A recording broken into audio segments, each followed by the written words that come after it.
तो जिस भी चीज का आप 5 इंद्रियों के माध्यम से बोध नहीं पा सकते, अगर आप उसका बोध पाते हैं तो उसे कहते हैं विशेष ज्ञान या असाधारण ज्ञान। ब्रह्मांड की प्रकृति समझी जा सकती है अगर आप बेजान चीजों की भाषा जानते हो तो, कि हर रूप की बनावट कैसी है। जैसे जैसे जीवन चलाने की चिंताएं कम होती जाएंगी, इंसान स्वाभाविक रूप से विकसित होकर ऊंची चीजों का बोध पाने लगेंगे।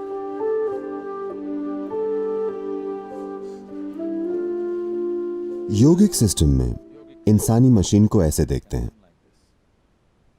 इसके 5 आयाम हैं। ये 5 परतें हैं। आमतौर पर इन्हें कहते हैं कोश। इन्हें खोल भी कहते हैं। कोश यानी एक के अंदर एक। पहला है भौतिक शरीर, जिसे भोजन शरीर कहा गया है, क्योंकि यह मुख्य रूप से भोजन का ढेर है जो हमने समय के साथ इकट्ठा किया है।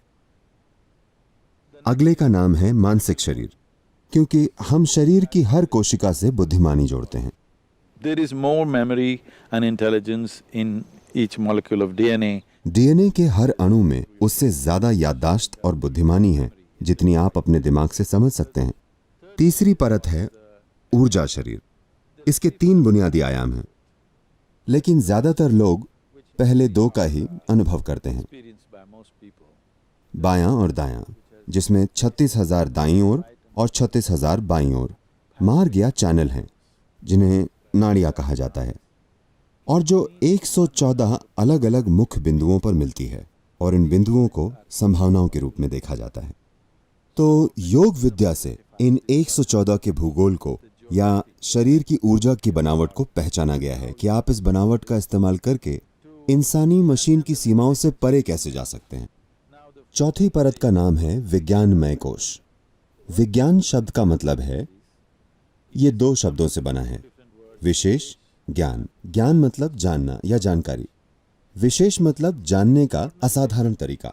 तो जिस भी चीज का आप 5 इंद्रियों के माध्यम से बोध नहीं पा सकते, अगर आप उसका बोध पाते हैं तो उसे कहते हैं विशेष ज्ञान या असाधारण ज्ञान। तो हम एक परिवर्तनशील आयाम की बात कर रहे हैं जो भौतिक से अभौतिक की ओर जा रहा है। तो 5वां आयाम, इसे अमेरिका की नई पीढ़ी एथेरिक शरीर कहती है। यह सही वर्णन नहीं है। यह एक परिवर्तनशील अवस्था है जिसमें भौतिक धुंधला होकर अभौतिक प्रकृति बन रहा है। 5वें आयाम को आनंदमय कोश कहते हैं, जिसका अर्थ है आनंद शरीर। इसका मतलब यह नहीं है कि अंदर आनंद का एक गुब्बारा है। इसकी प्रकृति पूरी तरह से अभौतिक है। क्योंकि यह अभौतिक है, इसलिए हम नहीं जानते कि इसकी परिभाषा या व्याख्या कैसे करें। इसकी कोई परिभाषा या व्याख्या नहीं है। हम सिर्फ अपने अनुभव से उसके बारे में बताते हैं। जब भी हम उसे छूते हैं, हम आनंदित हो जाते हैं। तो बच्चों की तरह हम इसे आनंद शरीर कहते हैं, क्योंकि हमें नहीं पता कि इसकी प्रकृति क्या है, और इसकी प्रकृति भौतिक नहीं है, तो हम इसे शब्दों या व्याख्याओं आदि की परिभाषा नहीं दे सकते।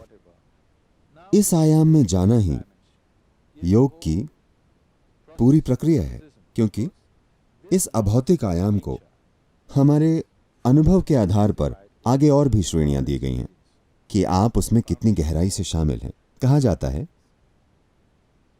आप इस अभौतिक की बौछार के एक महीन छिड़काव में रह सकते हैं, तब आप कैसे होंगे वैसा। या आप इसमें भीग सकते हैं, तब आप कैसे होंगे वैसा। या आप इसमें खुद को डुबो सकते हैं, तब आप कैसे होंगे वैसा। इस तरह इसकी व्याख्या की जाती है। इस संदर्भ में यहां मुझे अपना तर्क थोड़ा छोड़ना पड़ेगा। I have to surrender my logic a little bit. क्योंकि मेरा तर्क उतनी ही दूर जा सकता है। मेरा मतलब है कि इन्हें स्थिरता के अलग अलग आयाम कहा जाता है। स्थिरता के अलग अलग आयाम कैसे हो सकते हैं? उदाहरण के लिए, हमारे अनुभव में आमतौर पर एक इंसान 1 मिनट में 14 से 15 सांसें लेता है। सांस का इससे सीधा संबंध है कि मानसिक उतार चढ़ाव कैसे हैं। पता नहीं विज्ञान ने यह खोजा है या नहीं, पर हमारे अनुभव में बिल्कुल मौजूद है। मान लीजिए, स्वाभाविक रूप से, जबरदस्ती नहीं, आपके सिस्टम से सही चीजें करके अगर आपकी सांसें 11 से नीचे आ जाती हैं तो आप अपने आसपास के कई कंपन समझना शुरू कर देते हैं। यानी शब्दों की गति से कम गति की आवाजें जो जानवर निकालते हैं वो आपके लिए स्पष्ट हो जाती हैं। जब आपकी सांसें 9 से कम हो जाती हैं स्वाभाविक रूप से बिना किसी कंट्रोल के, तो पेड़ जो फैला रहे हैं, वनस्पतियां जो कर रही हैं, वो आपके लिए बहुत स्पष्ट हो जाता है। अगर आपकी सांसें 6 से कम हो जाती हैं तो बेजान चीजें कैसे कंपन कर रही हैं, इसे ऋतंभरा प्रज्ञा कहते हैं। This is known as Ritambara Pragna. यानी हर रूप के कंपन और उससे जुड़ी ध्वनियां आपके लिए बहुत स्पष्ट हो जाती हैं। दूसरे शब्दों में ब्रह्मांड की प्रकृति समझी जा सकती है अगर आप बेजान चीजों की भाषा जानते हो तो, कि हर रूप की बनावट कैसी है, उसकी प्रकृति क्या है, वो अभी क्या है, वो आगे जाकर क्या बनेगा, या वो कल क्या था और आज क्या बन गया है। ये सभी चीजें आपके सामने स्पष्ट हो जाती हैं। जैसे जैसे जीवन चलाने की चिंताएं कम हो जाएंगी, इंसान स्वाभाविक रूप से ऊंची चीजों का बोध पाने लगेंगे। लेकिन महत्वपूर्ण चीज है स्थिर विद्युत का स्तर, क्योंकि Breath is a survival process. If you sit still, it goes down. सांसें जीवन चलाने की प्रक्रिया है। अगर आप स्थिर बैठते हैं तो सांसें कम हो जाती हैं। आपका शरीर जितना स्थिर होता जाएगा आप उतनी ही सांसें कम लेंगे। अगर आप अपने पूरे सिस्टम को स्थिरता के एक निश्चित स्तर पर ले आएं और बहुत तेजी से सांसें न ले रहे हों तो आपका बोध बढ़ता जाता है। तो जैसे जैसे स्थिरता गहरी होती है, इसे पारंपरिक रूप से कई तरीकों से प्रस्तुत किया जाता रहा है। इसे आमतौर पर रुद्र, हरा और सदाशिव कहा जाता है। पहले स्थिर हैं पर उनमें कंपन है, वे गरज रहे हैं। दूसरे स्थिर हैं लेकिन वे कार्यों में स्थिर हैं। तीसरे बिल्कुल स्थिर हैं। वे जो बिल्कुल स्थिर हैं हमेशा उन्हें परम बुद्धि माना जाता है।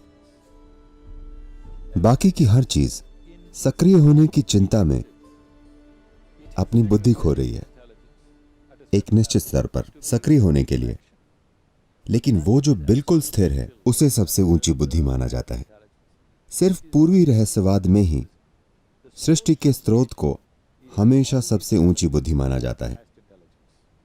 यह सबसे बड़ी गलती है जो मेरे ख्याल से आधुनिक समाजों ने की है। लोगों को कहा गया कि भगवान करुणा है, भगवान प्रेम है, भगवान उदारता है। ये चीजें आपके लिए तभी मायने रखती हैं जब आपके पास ये नहीं होती। अगर आपको कोई प्यार नहीं करता, आप ऊपर देखते हैं, भगवान को आपको प्यार करना चाहिए। अगर आपका पेट भरा नहीं है तो आपको उदार भगवान की जरूरत है। अगर आप बुरा महसूस कर रहे हैं तो आपको करुणामय भगवान चाहिए। लेकिन अगर आप कोई धारणाएं न बनाएं, अगर आप बस एक घास की पत्ती को देखें, एक फूल को देखें, एक परमाणु की बनावट को देखें, तो एक चीज है कि सृष्टि का स्रोत वो सबसे ऊंची बुद्धि है जो आप कभी भी कहीं भी देख सकते हैं। अगर आप सृष्टि को देखें तो ये पूरी सृष्टि बुद्धि से भरी हुई है। अगर हम लोगों को बस ये कहते कि भगवान बुद्धि है तो हमारे पास एक ज्यादा समझदार दुनिया होती। यही मेरी सोच है और यही मैं लोगों के अनुभव में लाने की कोशिश कर रहा हूं कि सृष्टि का स्रोत खुद बुद्धि है।